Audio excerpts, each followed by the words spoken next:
तो इसलिए बिहार में अपराध अब नियंत्रित नहीं हो सकता है, क्योंकि सरकार का इकबाल खत्म हो गया है और अपराधी को लगता है कि हम बड़ा से बड़ा अपराध कर लेंगे, हमारा कोई कुछ नहीं बिगाड़ेगा। के पाठक जी जब एक्साइज के सेक्रेटरी बने, कहां बिहार में शराब आना उतरना, बिहार में शराब पीना लोग बंद कर दिया। आज तो स्थिति है मुजफ्फरपुर में कि प्रतिदिन 4 से 5 ट्रक करोड़ों रुपया का शराब उतर रहा है, कट रहा है, लेकिन सरकार कहती है कि पूरा सीमा सील है। आखिर जब सीमा सील है तो शराब का ट्रक कैसे मुजफ्फरपुर शहर में घुस जा रहा है? नमस्कार, मैं मणिभूषण शर्मा और आप देख रहे हैं न्यूज फॉर। बिहार में इन दिनों अपराध का ग्राफ लगातार बढ़ता जा रहा है। वहीं मुजफ्फरपुर की बात करें तो अपराधियों का मनोबल सातवें आसमान पर है। कहीं भी किसी भी समय गोलियां बरसाकर अपराधी आराम से फरार हो जा रहे हैं। पूरे मामले पर बातचीत करने के लिए हमारे साथ बिहार सरकार के पूर्व मंत्री अजित कुमार जी हैं। मुजफ्फरपुर में लगातार अपराध का ग्राफ बढ़ रहा है, कैसे देख रहे हैं इसको? अरे, जब राज्य के सरकार का इकबाल ही समाप्त हो गया तो स्वाभाविक है न कि अपराधी बेलगाम हो जाएगा। आप बगल के राज्य उत्तर प्रदेश को देखिए, योगी आदित्यनाथ के डर से अपराधी बिल में दुबक गया हुआ है। पहले की अपेक्षा उत्तर प्रदेश में विधि व्यवस्था काफी नियंत्रित हुआ है। जो बड़े माफिया डॉन अपराधी थे वो सब के सब साइड हो गए हैं और बिहार में तो सरकार का इकबाल ही समाप्त है।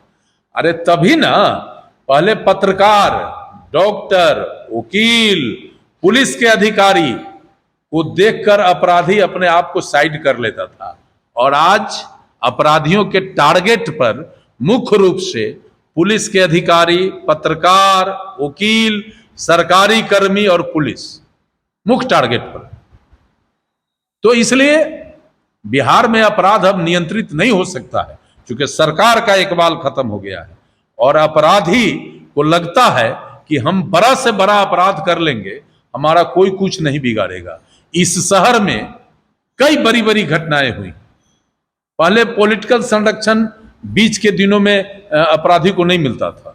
आज से 18 बरस पहले पॉलिटिकल संरक्षण में बिहार में अपराध होता था, लेकिन जब से आरजेडी से गठजोड़ नीतीश बाबू का हुआ है तब से तो पॉलिटिकल संरक्षण अपराधी को मिलना शुरू हो गया है। आज जो बड़ी बड़ी घटनाएं मुजफ्फरपुर में हुई है, कौन नहीं जानता है कि पॉलिटिकल संरक्षण में ये अपराध हो रहा है, लेकिन पॉलिटिकल संरक्षण देने वाले का बाल बाका हो रहा है। हम पूछना चाहते हैं बिहार की सरकार से, और हमारे बिहार के डीजीपी बड़ा ईमानदार आदमी, भट्टी जी के टाइम में जब हमारे एएसपी मुजफ्फरपुर में थे तो मैं छात्र संघ चलाता था मुजफ्फरपुर में, कई संगठन से मैं जुड़ा हुआ था। मैं उस समय भी लड़ाई लड़ता था न्याय के खिलाफ, और भट्टी जी ने उस समय भी अपराध और अपराधी के खिलाफ थे, और आज भी वो बिहार के डीजी के रूप में अपराध और अपराधी के खिलाफ है। लेकिन जब सरकारें का इकबाल खत्म हो तो डीजी क्या करेंगे, और नीचे का पुलिस अधिकारी का कुछ चलने वाला है?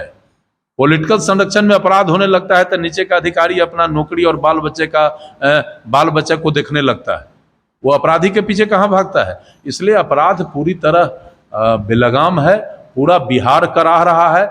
मुजफ्फरपुर के लोग डर और भय के वातावरण में रह रहे हैं, और नीचे के जो पुलिस अधिकारी है कि कर्तव्य विमूढ़ की स्थिति में काम कर रहे हैं। इसलिए बिहार में अब अपराध रोकना बड़ा मुश्किल है, और तब जब प्रतिदिन अपराध हो रहे हैं, ऐसे में बिहार सरकार कहती है कि बिहार में अपराध सबसे कम है और देश के दूसरे राज्यों से तुलना करा देती है, तो बिहार के लोग ऐसे वक्तव्य, ऐसे बयान से अपने आप को शर्मसार महसूस करते हैं। जिस तरह इन दिनों शिक्षा विभाग में के पाठक के द्वारा कार्रवाई की जा रही है, कहां तक सही है? भाई, के पाठक जी हमारे भी सेक्रेटरी थे जब मैं मिनिस्टर था। तो के पाठक जी को काम में कम और प्रेस मीडिया में बने रहना उनका ज्यादा जो है बेचैनी रहता है। हम आपसे पूछते हैं कि के पाठक जी अच्छे ऑफिसर हैं, एक्साइज में शराब बिहार में मुख्यमंत्री जी ने बंद किया, हम सब ने इसका सराहना किया, लेकिन के पाठक जी जब एक्साइज के सेक्रेटरी बने, कहां बिहार में शराब आना उतरना, बिहार में शराब पीना लोग बंद कर दिया। आज तो स्थिति है मुजफ्फरपुर में कि प्रतिदिन 4 से 5 ट्रक करोड़ों रुपया का शराब उतर रहा है, कट रहा है, लेकिन सरकार कहती है कि पूरा सीमा सील है। आखिर जब सीमा सील है तो शराब का ट्रक कैसे मुजफ्फरपुर शहर में घुस जा रहा है? तो इसलिए ये अधिकारी सब जो है काम में कम, शोहरत में ज्यादा विश्वास रखने वाला अधिकारी लोग है, और इन लोगों से कोई अच्छा काम हो, इसका अगर आप अपेक्षा रखते हैं तो मेरा जो अनुभव है, मानना है, आप धोखे में रह जाइएगा। ये सब शोहरत और मीडिया में बने रहने वाले अधिकारी हैं और इतना ही काम है। हम पूछते हैं, शिक्षा विभाग में इनको लगाया गया है। हम लोग भी कहते थे कि शिक्षा का स्तर बिहार में बहुत खराब है, लेकिन मूलभूत जो संरचना है, विद्यालय में योग्य टीचर नहीं है, विद्यालय में फर्नीचर नहीं, बच्चे जमीन पर बैठते हैं, विद्यालय में कई तरह का मौलिक सुविधा से विद्यालय वंचित है, कहाँ उसका व्यवस्था हो रहा है। और टीचर का काम है पढ़ाना, तो टीचर दिन भर बच्चों को दोपहर का भोजन कराने में व्यस्त होता है, बोरा बेचने में व्यस्त है, अन्य गैर शैक्षणिक कार्यक्रम में लगा देता है शिक्षक को, तो क्या शिक्षा में बढ़ावा होगा? ये सब फारस है। बिहार सरकार फेल है और श्री पाठक जी केवल शोहरत बटोरने के लिए ये सब नौटंकी तमाशा कर रहे हैं। अच्छा, दरभंगा में जो एम्स में जो को लेकर अभी सियासत तेज है, महागठबंधन के लोग केंद्र सरकार पर आरोप लगा रहे हैं, क्या कुछ इसमें सच्चाई है? देखिए, केंद्र सरकार पर ये लोग आरोप जो लगा रहा है ना, अपना नाकामी छिपाने के लिए आरोप लगा रहा है। आदरणीय प्रधानमंत्री मोदी जी पूरे देश में स्वास्थ्य सेवा कैसे बेहतर हो, समाज के अंतिम पौधान के व्यक्ति को बेहतर स्वास्थ्य सेवा कैसे मिले, पूरे देश के पैमाने पर जो उपेक्षित इलाका था वहां एम्स का निर्माण कराना शुरू कर दिया है। उन्होंने बिहार में दरभंगा में एम्स का उन्होंने स्वीकृति प्रदान किया, बजट में प्रावधान किया। आज पटना एम्स में, मैं व्यक्तिगत रूप से मेरा अनुभव है, वो एम्स जो बना है उसमें कोई गरीब आदमी जाता है, बड़ा से बड़ा बीमारी है, और वहां का डॉक्टर जिस तत्परता से इलाज करता है, जिस तत्परता से गरीबों को राहत मिलता है, इसका कोई जोड़ है क्या? और दरभंगा में तो बिहार सरकार नहीं चाहती है कि एम्स बने। साहब, अगर केंद्र सरकार ने कहा कि उपयुक्त जमीन दीजिए, हम एम्स बनाएंगे, तो आप गड्ढा जमीन दिखा देते हैं, आप बाद में माटी भराने का नौटंकी करते हैं। आप जमीन उपलब्ध कराइए। भारत के प्रधानमंत्री श्री नरेंद्र मोदी जी आज भी चाहते हैं कि बिहार का स्वास्थ्य व्यवस्था बहुत बेहतर हो, और दरभंगा जैसे पिछड़े इलाके में एम्स का स्थापना केंद्र सरकार का कमिटमेंट है। लेकिन प्रधानमंत्री मोदी जी पूरे देश में स्वास्थ्य सेवा कैसे बेहतर हो, समाज के अंतिम पौधान के व्यक्ति को बेहतर स्वास्थ्य सेवा कैसे मिले, पूरे देश के पैमाने पर जो उपेक्षित इलाका था वहां एम्स का निर्माण कराना शुरू कर दिया है। उन्होंने बिहार में दरभंगा में एम्स का उन्होंने स्वीकृति प्रदान किया, बजट में प्रावधान किया। आज पटना एम्स में, मैं व्यक्तिगत रूप से मेरा अनुभव है, वो एम्स जो बना है उसमें कोई गरीब आदमी जाता है, बड़ा से बड़ा बीमारी है, और वहां का डॉक्टर जिस तत्परता से इलाज करता है, जिस तत्परता से गरीबों को राहत मिलता है, इसका कोई जोड़ है क्या? और दरभंगा में तो बिहार सरकार नहीं चाहती है कि एम्स बने। साहब, अगर केंद्र सरकार ने कहा कि उपयुक्त जमीन दीजिए, हम एम्स बनाएंगे, तो आप गड्ढा जमीन दिखा देते हैं, आप बाद में माटी भराने का नौटंकी करते हैं। आप जमीन उपलब्ध कराइए।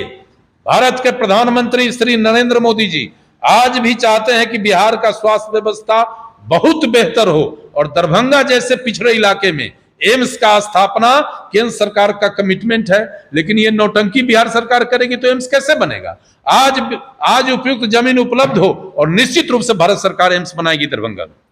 अभी जो पताही हवाई अड्डा का ऐलान हुआ है, जिसके बाद महागठबंधन के लोग कह रहे हैं कि ये सिर्फ चुनावी ढकोसला है। अच्छा, तब महागठबंधन के लोगों को कुछ करना धरना नहीं है।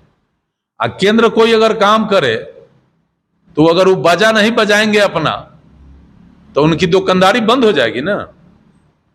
क्या कर रहे हैं ये लोग? अपराध पर काहे नहीं बोल रहे हैं? मुजफ्फरपुर सुलग रहा है, इस पर ना बोलना चाहिए। वो तो कह रहे हैं अपराध ही नहीं है बिहार में। तो ठीक है, तो कह रहे हैं, और आप पत्रकार लोग हैं, आप लोग मारे जा रहे हैं, पुलिस मारा जा रहा है, तो आप पैमाना देख लीजिए। आपको भी पैमाना समझ में नहीं आता है, आप भी इस बयान को चलाते हैं, और जब आपको अपने पर पड़ता है तो झंडा बैनर लेके आप रोड पर उतरते हैं। तो आप खुद समझिए कि अपराध है कि नहीं। और देखिए, पताही हवाई अड्डा जल्दी बने, ये हम भी चाहते हैं, क्योंकि ये बिहार का घोषित राजधानी मुजफ्फरपुर है। यहाँ कपड़ा का व्यवसाय, गल्ला का व्यवसाय, हर तरह का बड़ा बड़ा व्यवसाय में इस शहर में हो रहा है। यहाँ के लोगों को देश दुनिया के विभिन्न क्षेत्रों में व्यवसाय के क्रम में प्रतिदिन बड़े तादाद में आना जाना पड़ता है। लोग पटना जाकर हवाई जहाज का सेवा लेते हैं, दरभंगा जाकर सेवा लेते हैं।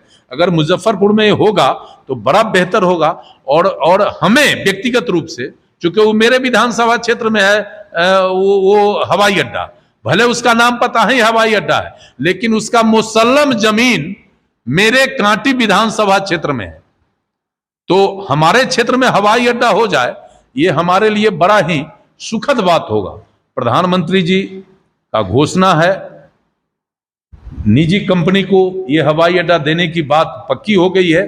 कंपनी आकर सर्वे शुरू किया है और मुझे विश्वास है कि हवाई अड्डा बनेगा। और जो लोग गाल बजा रहे हैं तो उनका तो उतना ही काम है, हमारा काम है कि जल्दी से हवाई अड्डा कैसे बन जाए। हम लोग इस प्रयास में लगे हुए हैं। आज जो लोग गाल बजाने वाले हैं उनका मामला फिनिश है। अगले बार फिर इस देश का प्रधानमंत्री नरेंद्र मोदी बनेंगे और विपक्ष दूर दूर तक नहीं दिखेगा, ये हम आपको दावे के साथ बता देते हैं। तो जैसा कि आप सुन रहे थे कि बिहार सरकार के पूर्व मंत्री अजीत कुमार हमारे साथ थे और उन्होंने कहा कि पड़ोस के राज्य से नीतीश कुमार को सीख लेनी चाहिए कि किस तरह से विधि व्यवस्था को सही किया जा सके। मुजफ्फरपुर से न्यूज़ फॉर नेशन के लिए मणिभूषण शर्मा की रिपोर्ट।